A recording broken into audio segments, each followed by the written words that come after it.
Sometimes, we forget our true nature. When you're by yourself, tell me who you are.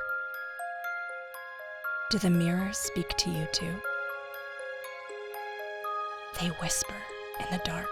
What if I were prettier, thinner, taller? What if I could go back or go forward?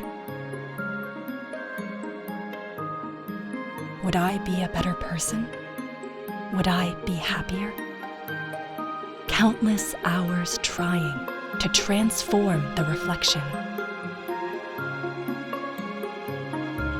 All of us are unfinished paintings, pages and pages of stories, suffering that we tell with our eyes, moments of joy, of peace, in our features, when we smile, tangled strands of hair.